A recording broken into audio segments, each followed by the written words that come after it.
राम राम और आप सभी को प्रणाम।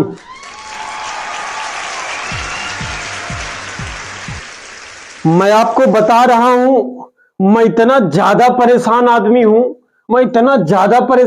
हूं, क्या बताऊं। सच में इसी परेशानी की वजह से मैं पैदा ही नहीं होना चाह रहा था, लेकिन मजबूरी में पैदा होना पड़ा।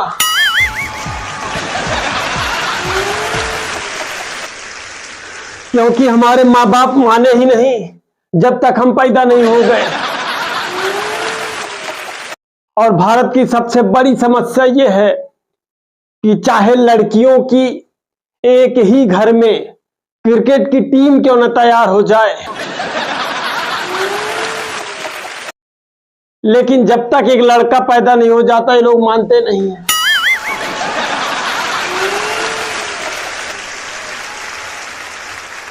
हाँ, मैं सच बता रहा हूं, जब तक एक लड़का नहीं पैदा हो जाएगा ये लोग निकालते रहेंगे।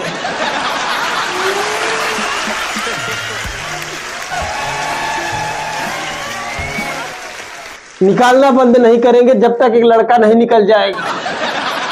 मैं कसम से बता रहा हूं, अगर मैं 2 साल और रुक गया होता तो हमारे खुद के घर में हमारे पिताजी की एक आईपीएल टीम होती, और आप लोग जब पॉइंट टेबल चेक करते तो आरसीबी के बाद हमारे घर की ही टीम का नंबर होता।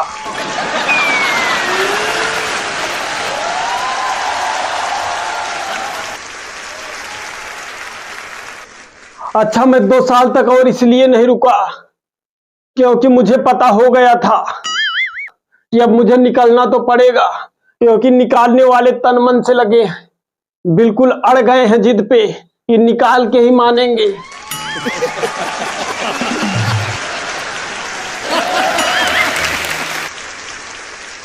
अच्छा, मैं 2 साल तक इसलिए नहीं रुका क्योंकि पता था कि मुझे निकलना तो पड़ेगा। ऑलरेडी 8 लोग मुझसे पहले निकल चुके हैं।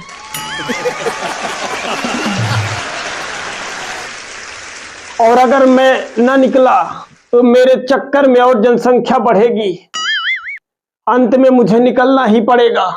इसलिए 9वें नंबर पे मैं निकल आया।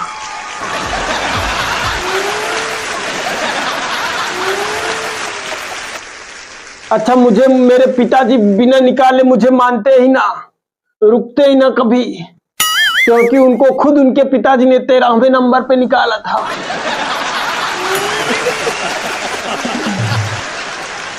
मैं आपको सच बता रहा हूं, पूरे भारतवर्ष में त्योहार आने पे खुशियां मनाई जाती हैं। सब खुश होते हैं कि हमारे घर में रिश्तेदार आएंगे, घर में अच्छा अच्छा खाना बनेगा, लेकिन इकलौता मेरा घर है जहां मेरे पूरे घर में मातम छा जाता है रिश्तेदारों के आ जाने पे।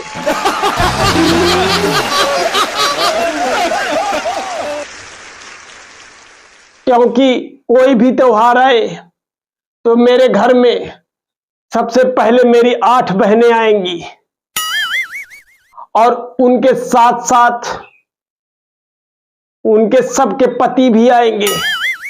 8 16 लोग हो गए, और इन 8 लोगों के 35 बच्चे हैं।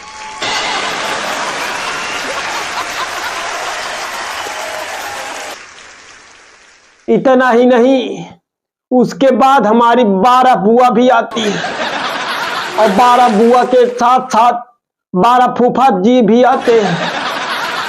उनके कुल 72 बच्चे।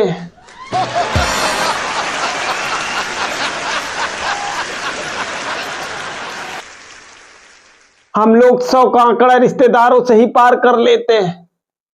अब कौन हिंदुस्तानी होगा जो इतने रिश्तेदारों के आने पे खुश होगा। जाते वक्त इनको विदाइयां भी देनी पड़ती है।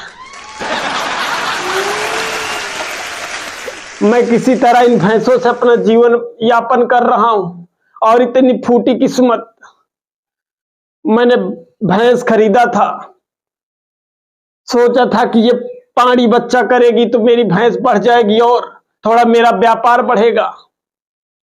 इसी परेशानी में और परेशानी, हर साल ये पाड़ू बच्चा करती है।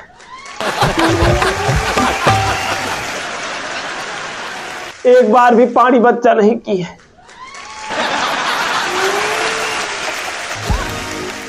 मुझे ऐसी सजा मिल रही है, मैंने कौन था जुल्म किया?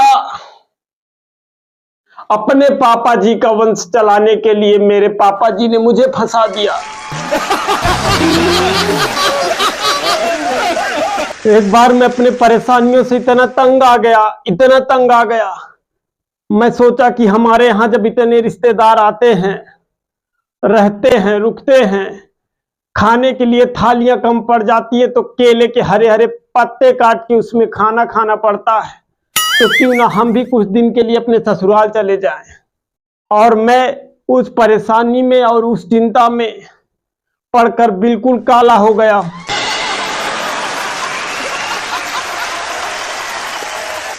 पहले मैं बहुत गोरा था, तो मैं जब गया ससुराल तो मेरी सासू माँ ने मुझको देखा, बोली बेटा तुम कुछ दिन यहीं रुक जाओ, दूध मट्ठा घी खाओ, थोड़ा सेहत वहत बन जाए तो जाना। मैंने कहा अरे सासू माँ क्या हुआ, अचानक बड़ी मुझ पे बया दिखा रही हैं।